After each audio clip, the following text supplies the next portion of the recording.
राम राम आप सभी भाइयों को।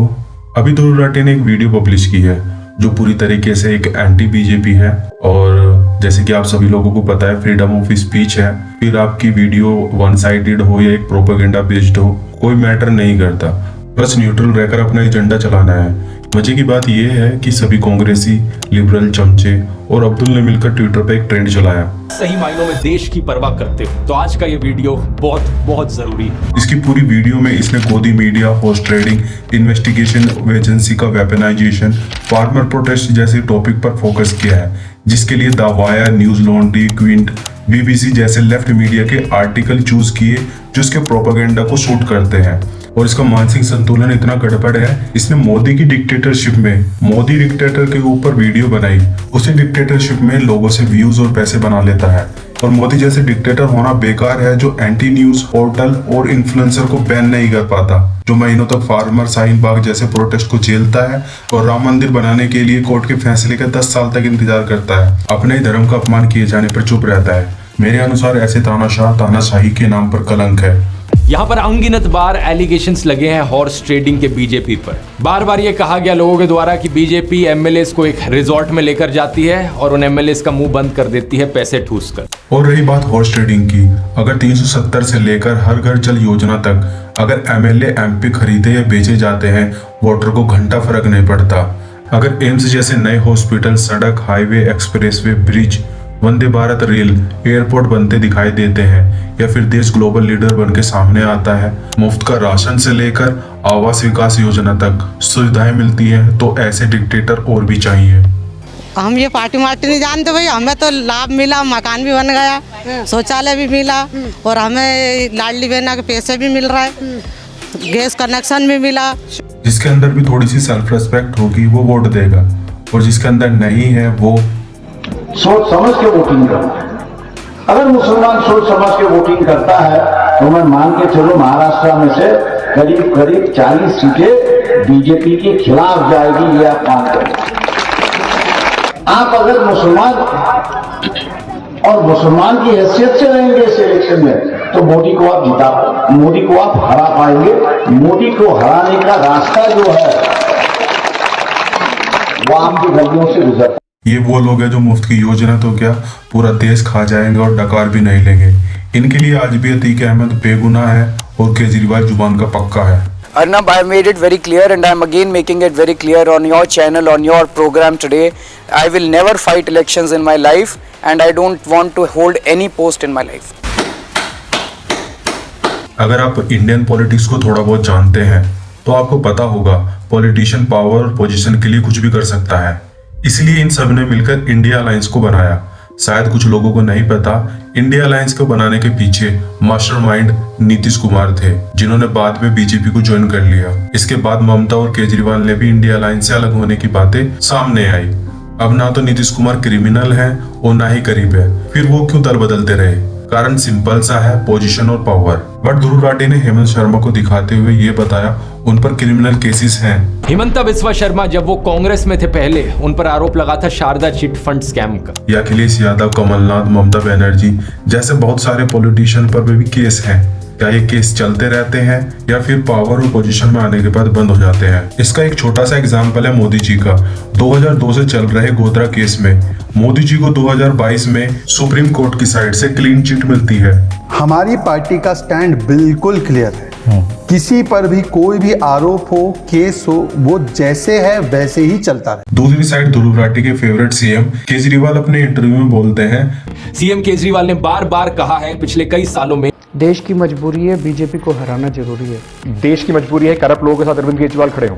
करप्ट लोगों के साथ, जैसा मैंने कहा कि इस वक्त देश की मजबूरी है, कुछ भी करो लेकिन मोदी और अमित शाह की जोड़ी को हराना जरूरी है। एक नोबेल प्राइज मिलना चाहिए मेरे को इस बार इसके लिए। गजब टोपीबाज आदमी हो। और ये बंदा बीजेपी के करप्ट पॉलिटिशियन पर अपना ज्ञान दे रहा है। जब भी किसी ऑपोजिशन पॉलिटिशियन पर करप्शन का आरोप लगता है और वो बीजेपी ज्वाइन कर लेता है, अचानक से वो साफ हो जाता है। 50% पॉलिटिशियन पर केसेस हैं, पर जब तक क्राइम साबित नहीं हो जाता हम उन लोगों को क्रिमिनल नहीं बोल सकते। अगर कल को हेमंत शर्मा ने ध्रुव राठी पर डिफेमेशन का केस कर दिया, इसको मोदी की डिक्टेटरशिप याद आने लगेगी, क्योंकि एजेंडे में बस बीजेपी आती है और केजरीवाल और ध्रुव राठी में इतना प्यार है केजरीवाल को सुप्रीम कोर्ट से माफी मांगनी पड़ी ध्रुव राठी के मिस इन्फॉर्मेशन वाले ट्वीट को रीट्वीट करने के कारण। आप लोग गूगल पे चेक कर सकते हो। ये भाई फैक्ट की बात करता है और इसका फैक्ट ये है, ऐसे ही ध्रुव राठी ने मोदी गवर्नमेंट पर एलिगेशन लगाया कि 1,70,000 हेक्टेयर का डेंसी फॉरेस्ट मोदी सरकार ने अदानी को बेच दिया। और जब अदानी ग्रुप ने इसको फेक न्यूज बताया, राठी भाई ट्वीट डिलीट कर भाग गए। जबकि राठी भाई के सपोर्ट में आम आदमी पार्टी के एडवोकेट सोमनाथ भारती भी आए, फिर भी ट्वीट डिलीट कर दिया।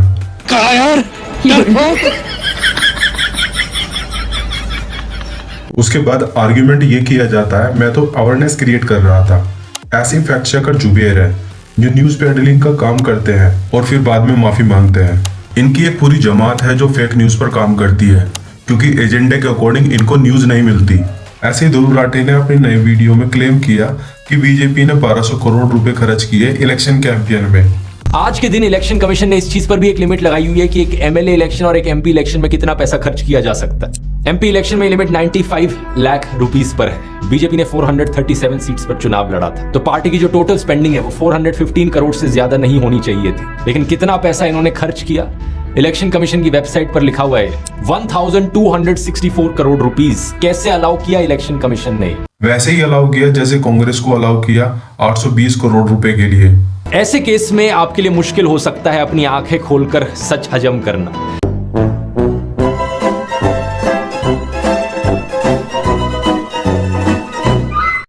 इलेक्शन कमीशन ने जो लिमिट लगाई है वो कैंडिडेट पर लगाई है, वो कितना खर्च कर सकते हैं, बट ऐसी कोई लिमिट पॉलिटिकल पार्टी पर नहीं है। इसलिए बीजेपी ने 1200 करोड़ रुपए और कांग्रेस ने 820 करोड़ रुपए खर्च किए सन 2019 के इलेक्शन में। इस बात को एंटी बीजेपी और अंबेडकरवादी दिलीप मंडल ने भी बोला, भाई मिस इन्फॉर्मेशन है, डिलीट कर दो, लेकिन डिलीट नहीं किया। अब आप लोग समझ सकते हो कैसे ये लोग फैक्ट चेक और फैक्ट एक्सप्लेन करते हैं। मर्यादा रखिए, थोड़ी मर्यादा रखिए। आज तो बीजेपी स्पोक्स पर्सन को बोलने की भी जरूरत नहीं पड़ती, क्योंकि टीवी एंकर्स खुद बीजेपी स्पोक्स पर्सन बने बैठे हैं। नरेंद्र मोदी जी, मैंने कहा कि उनकी तूती बोल रही है। यूएई से लेकर और कतर तक अपनी जो फेस वैल्यू है उस पर वो तमाम तरह के सौदे कर रहे हैं। एक तरफ आप देखिए कि लोगों को छुड़ा लाते हैं, हमारे पूर्व सैनिकों को, उधर मंदिर का उद्घाटन कर रहे हैं।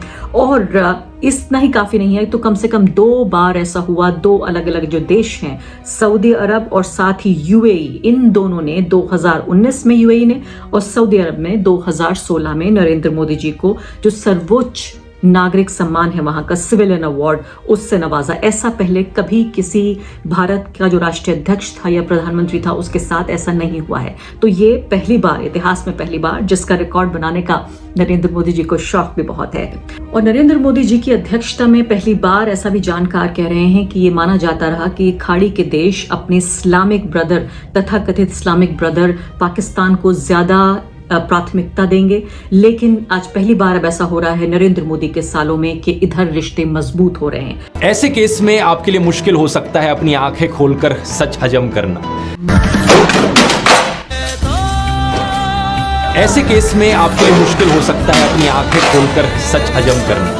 ये बहुत बड़ी बात और डेडिकेशन है कि ये जानते सब कुछ है, पर अपनी कोर ऑडियंस के लिए एक साइड की स्टोरी को दिखाते हैं, क्योंकि व्यूज और इनकम वहीं से आती है। अब क्वेश्चन ये है, क्या केवल बीजेपी इन्वेस्टिगेशन एजेंसी का मिसयूज कर रही है? मेरे अकॉर्डिंग ये सवाल आज से बहुत पहले पूछ लेना चाहिए था, क्योंकि ऐसा तो नहीं है ये पहली बार हो रहा है। क्योंकि अपने लेवल पर सभी पॉलिटिकल पार्टी ने अपनी पावर का मिसयूज किया है और करती रही है।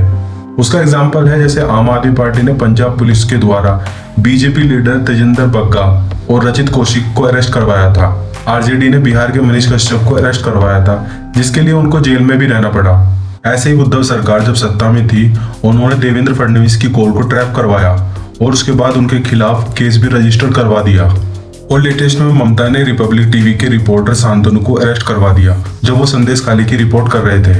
अगर पास्ट में देखें तो ऐसे बहुत सारे इंसिडेंट हैं जिसमें ममता ने बीजेपी के कार्यकर्ता और लीडर के अगेंस्ट पुलिस का मिसयूज किया। अब थोड़ी बात कर लेते हैं गांधी फैमिली की। एक टाइम पर ममता ने सीबीआई को कांग्रेस ब्यूरो ऑफ इन्वेस्टिगेशन बोला था, क्योंकि ममता ने कांग्रेस पर एलिगेशन लगाया था कि सीबीआई उनके अगेंस्ट यूज की जा रही है। कांग्रेस सीपीएम के साथ मिलकर उनकी सरकार गिराना चाहती है। सेम ऐसे ही एक्स आईबी ऑफिसर ने 2004 में क्लेम किया था कांग्रेस नरेंद्र मोदी को इशरत जहां के केस में फंसाने की कोशिश कर रही है और इन्वेस्टिगेशन एजेंसी का यूज बीजेपी के खिलाफ किया जा रहा है। इसके बाद आईबी के पूर्व डायरेक्टर राजेंद्र कुमार का बयान आया है, जो कांग्रेस की अगुवाई वाली यूपीए की सरकार पर सवाल खड़े कर रहे हैं। राजेंद्र कुमार ने कहा है कि मोदी पर हमला करने के लिए यूपीए सरकार ने जानबूझकर इशरत जहां का सच छिपाया। 2010 में आईपीएस ऑफिसर गीता जोरी ने खुद सुप्रीम कोर्ट में बताया अमित शाह को जेल भेजने के लिए सीबीआई द्वारा उन पर प्रेशर बनाया जा रहा था और मोदी और अमित शाह पर केस चले और लास्ट में दोनों को क्लीन चिट भी मिल गई।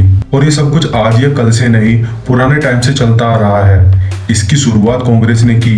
1977 में इंदिरा गांधी ने कांग्रेस को पावर में लाने के लिए एंटी कांग्रेस स्टेट में एक दिन में 9 स्टेट की सरकार गिरा दी और फिर वहां पे प्रेसिडेंट रूल लगा दिया, क्योंकि वहां पर उनकी सरकार पावर में नहीं थी। इसलिए पहले सरकार गिरा दी, फिर प्रेसिडेंट रूल लगा दिया, उसके बाद दोबारा से इलेक्शन करवा के कांग्रेस को सरकार में ले गए।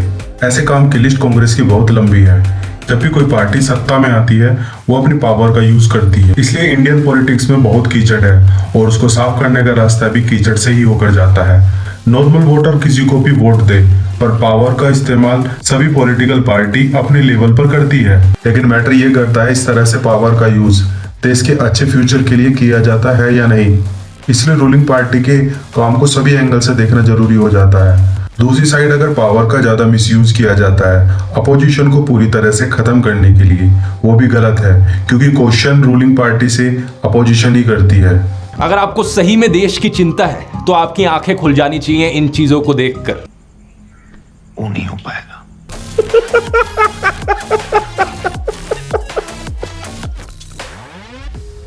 अगर वीडियो थोड़ी सी भी अच्छी लगी हो प्लीज वीडियो को लाइक, शेयर और चैनल को सब्सक्राइब जरूर करना।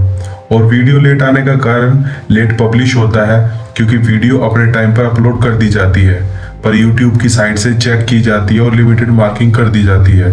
क्योंकि ये सभी वीडियो आंखें खोलने वाली वीडियोस हैं और ज्यादा लोगों तक इनकी रीच भी नहीं है, इनको जरूर देखना। सेकंड रीजन, वीडियो बनाने के लिए एक प्रॉपर सेटअप नहीं है। लैपटॉप में भी लॉन्ग वीडियोस बनाने का इशू आता है, इसलिए थोड़ा टाइम ज्यादा लगता है और इन सभी इशू को सही करने के लिए अभी इतनी सेविंग नहीं है। आई होप आप लोग समझोगे। मिलते हैं नेक्स्ट वीडियो में। आप सभी को राम राम जी।